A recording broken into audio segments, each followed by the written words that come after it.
Okay.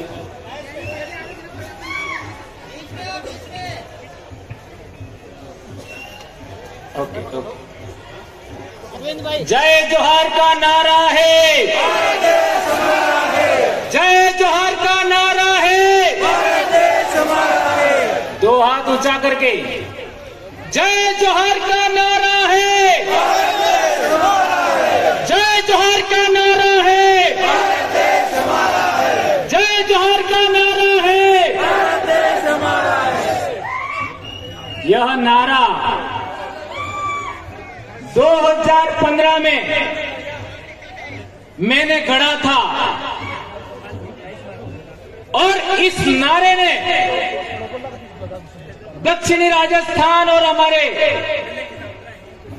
Madhya Pradesh के जुड़ते हुए इलाके में एक ऐसी क्रांति पैदा किया कि 47 सांसद और 487 विधायक गूंगे बहरे हो चुके थे और आदिवासी कौम वॉइसलेस हो चुकी थी।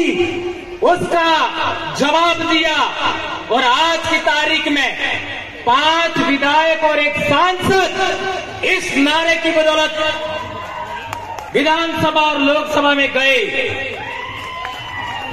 आज मैं बहुत खुश हूं, आज मैं बहुत खुश हूं क्योंकि क्या लाजवाब डॉक्टर वसावत सर ने बोला। आपका राजपीपला में 5-6 साल पहले मुझे 2 बातों पर बोलने से रोका गया था कि राजनीति पर नहीं बोलना है और धर्म पर नहीं बोलना है, और मैंने वही 2 बातों पर बोला था। आज वसावत सर ने जो बोला, मेरा सीना गर्व से चौड़ा हो गया। मुझे लगा कि भंवरलाल परमार सही था, यह साबित हो गया। और मेरे भाई खराड़ी साहब ने क्या बोला, जबरदस्त, मेरे बोलने का रहा ही नहीं। खराड़ी साहब ने जबरदस्त बात रखी आज। जो मैं बोलना चाहता था, घर से सोच के आया, वो बात खराड़ी साहब ने रखा। और आज मैं कहना चाहता हूं कि मध्य प्रदेश में मैं बहुत बोल चुका हूं। मध्य प्रदेश का भी समय मुझे आज दिया जाए, आने वाले साल मुझे नहीं बोलना। दोस्तों, बारू दादा ने बहुत बड़ी बात बताई कि शोषण की परिभाषा क्या हो, अत्याचार की परिभाषा क्या हो। दोस्तों, हम लोगों को वनवासी कहा जा रहा है, यह भी अत्याचार है। हमारे समाज को धर्म में बांटा गया, यह भी अत्याचार है। हमारे समाज को पार्टियों में बांटा गया, यह भी अत्याचार है। रूढ़ी प्रथा की बात करें, हमारे इलाके में आज की तारीख में एक महिला का कम उम्र में पति मर जाता है तो क्या किया जाता है? जब बच्चे छोटे छोटे होते हैं तो वो महिला मात्र 12 दिन वो महिला ऐसे विधवा होती है। ये रूढ़ी प्रथा है बहुत बड़ी। 12 दिन के बाद उसको पसेड़ी उड़ाई जाती है और वह पुनः सुहागन हो जाती है। ये कितना बड़ा समाज व्यवस्था है। एक महिला के मान सम्मान इज्जत के लिए यह कितनी बड़ी रूढ़ी प्रथा है, उसको भी हमें आगे बढ़ाना होगा दोस्तों। और एक बड़ी बात बताई थी गौर दादा ने कि हम हिंदू भी नहीं है, मुस्लिम नहीं है, ईसाई नहीं है। हमारे लोग कहते हैं कि हम हिंदू नहीं है, लेकिन हिंदू क्यों नहीं है कभी नहीं बताते, कभी नहीं बताते। और इस बताने की बात आए तो वो मात्र ये कहते हैं कि हिंदू विवाह अधिनियम हमारे ऊपर लागू नहीं होता। आज रतलाम में देखिए, जाबुआ अलीराजपुर दाहोद में देखिए, हमारे समाज का जब विवाह होता है तो एक कपड़े का अड़ूड़ा मांडवे में रखते हैं, उसके ऊपर एक लोटे में महुआ रखते हैं। मान्यवर चौधरी साहब कह रहे थे महुआ और का एक लोटे में रखते हैं और उसके ऊपर दूसरा लोटा पानी भर के रखते हैं। क्या ये बात सही है? और उसके चारों तरफ फेरा लेने से पहले आरती की थाली से तिलक लगा जाता है धरती माता को। यह कितनी बड़ी रूढ़ी प्रथा है। अग्नि पूजा नहीं होता और इसके बाद इस कड़े के चारों तरफ फेरा लगवाया जाता है। यह प्रथा किस विवाह पद्धति में बताइए? क्या यह भी प्रथा ब्राह्मण प्रथा में है क्या? नहीं है। क्या ईसाई प्रथा में है क्या? नहीं है। क्या इस्लाम प्रथा में है क्या? नहीं है। तो हम लोग हिंदू भी नहीं है, हम लोग ईसाई भी नहीं है, हम लोग मुस्लिम भी नहीं है। ये बात प्रमाणित होता है। और हिंदू तो कोई धर्म भी नहीं है। ब्राह्मण धर्म को हिंदू धर्म कहते हैं। ये बात समझना है तो हम लोगों को जबलपुर हाई कोर्ट का जजमेंट पढ़ना होगा। एक धर्म क्या होता है उसके लिए चार बड़ी बातें हैं। एक, जो वर्ण व्यवस्था है वो धर्म है, और दूसरा प्रायश्चित होता है वो धर्म है, और तीसरा बात है कि हमारा जो क्या कहते हैं आपका पूजा पद्धति का आधार है वो धर्म है। तो हमारे समाज की व्यवस्था के अंदर वर्ण व्यवस्था नहीं होता। ये सुप्रीम कोर्ट ने बोला है, आपका जबलपुर हाई कोर्ट ने बोला। जो लोग आपका वेद से संचालित नहीं होते, जो रामायण महाभारत से संचालित नहीं होते, जो पुराण से संचालित नहीं होते, जो वर्ण व्यवस्था से संचालित नहीं होते, वे लोग अपनी रूढ़ी प्रथा से, अपने कस्टम से संचालित होते हैं। वो आदिवासी है, वो किसी भी धर्म में नहीं आते। ये जजमेंट में कहा गया है। आज तक हम लोगों को किसी ने नहीं बताया। और एक बड़ी बात, नंदा ताई, आज इनका सम्मान हुआ। नंदा ताई के जजमेंट में कहा गया है अबोरिजिन्स और शेड्यूल ट्राइब, यानी शेड्यूल ट्राइब का मतलब हुआ अबोरिजिन, अबोरिजिन और शेड्यूल ट्राइब, और ब्रैकेट में आदिवासी लिखा है। तो जो लोग हमको वनवासी कहते हैं वो लोग कंटेम्प्ट ऑफ कोर्ट कर रहे हैं। हमें केस किया जाना चाहिए। कौन माइकल लाल इसके लिए तैयार है? हाथ ऊंचा करो। ये कंटेम्प्ट ऑफ कोर्ट का जज आपका केस किया जाना चाहिए तो मैं मानूंगा कि नंदाबाई के साथ आपका न्याय हुआ। एक और बड़ी बात, हमारे बहुत सारे बड़े वक्ताओं ने बात रखा। एक बात आई थी बिल प्रदेश, तो कई लोग मेरा विरोध करते थे। 2015 में मैंने एक आपका व्हाट्सएप पर ग्रुप बना दिया बिल प्रदेश, और वो भी रेवा काठा डायरेक्टरी। मैं पैदाइशी मानगढ़ आंदोलन की देन हूं। ये खराड़ी साहब पैदाइशी मानगढ़ आंदोलन की देन है, और ये आपका जितना भी दक्षिणी राजस्थान और उत्तरी गुजरात का आदिवासी है, उत्तरी मध्य प्रदेश का आदिवासी है, मानगढ़ आंदोलन की पैदाइश है। उस मानगढ़ आंदोलन का सबसे बड़ा उद्देश्य था भील राज कायम करना, और ये बात गोविंद गुरु के इतिहास में लिखी हुई थी। उसी को आधार मान करके मैंने बिल प्रदेश व्हाट्सएप ग्रुप बनाया। बहुत लड़ाई हुआ, लेकिन लड़ते लड़ते हम लोगों ने आज पूरे इलाके के अंदर ये बात फैलाने में कामयाब हुए। आज मेरे छोटे भाई चेतर वसावा ने बोला, आपने कितना इस्तकबाल किया। मेरे छोटे भाई जय कृष्ण पटेल ने बोला, कितना बड़ा आपने इस्तकबाल किया। और हमारे डामोर सर ने भी बात किया, आप लोगों ने उनको सर आंखों पे रखा।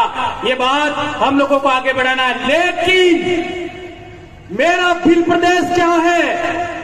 मेरा भील प्रदेश एक राज्य से भी बड़ा है। मेरा भील प्रदेश का मतलब है जहां जहां भील राजा हुआ करते थे वो सारी जमीन भील आदिवासियों की है। ये आदिवासियों के जल जंगल जमीन की लड़ाई है। ये है भील प्रदेश मेरे लिए।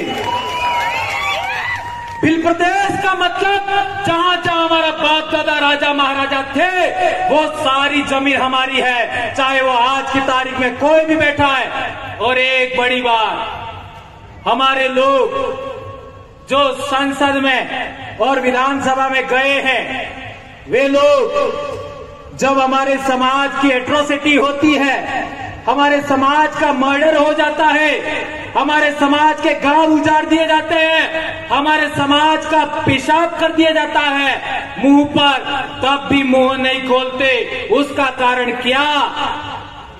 ये बात मात्र बच गई थी वसावा की स्पीच में, तो हमें जनप्रतिनिधि सिलेक्शन प्रणाली लागू करना होगा।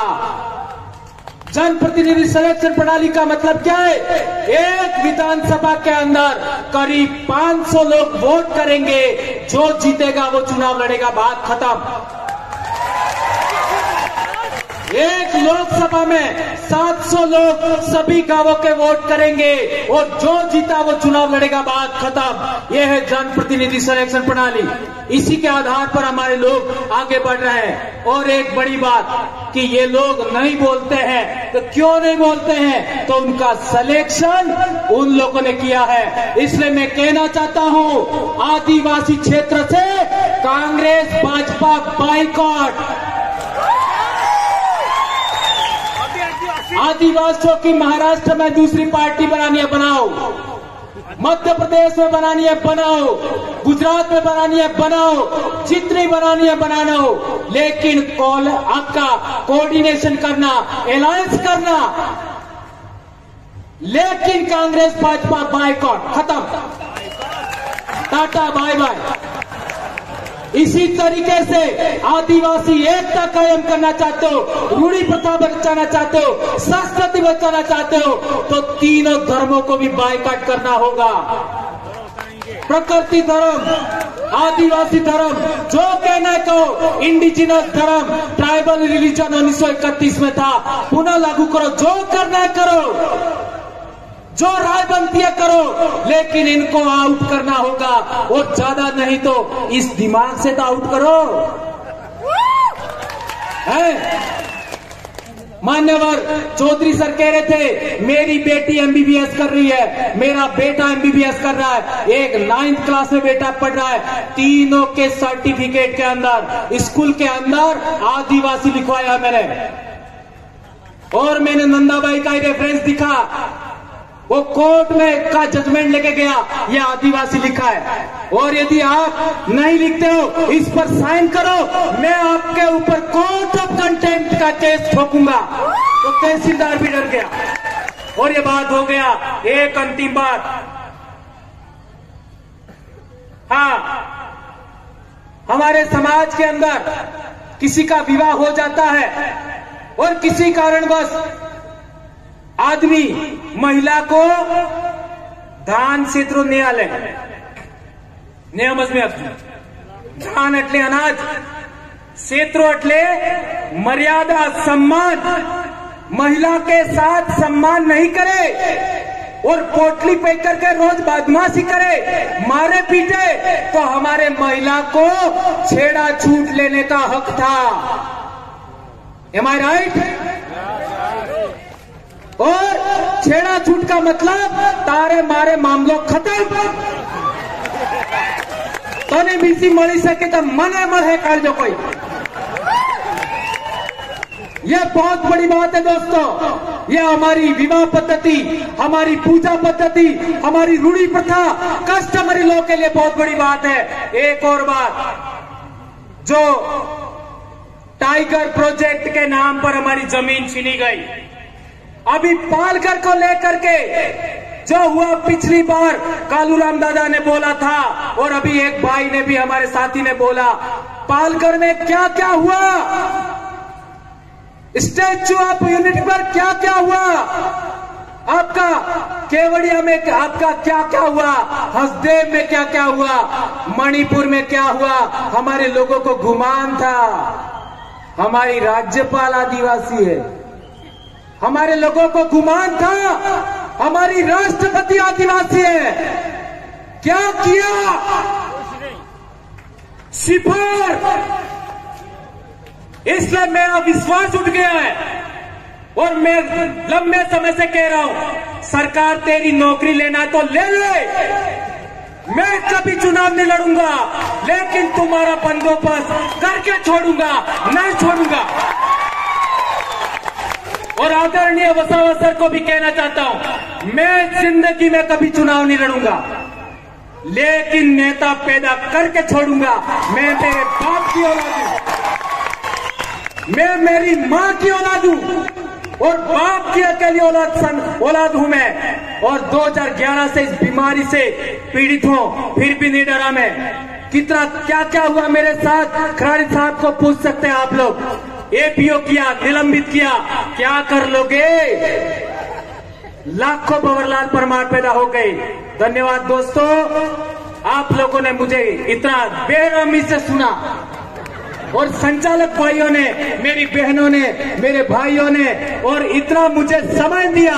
आपका दिल से जोहार करता हूं। और आज की मेरी स्पीच मेरे आइडल वारू सोनवणे और कालूराम धोदड़े को समर्पित है।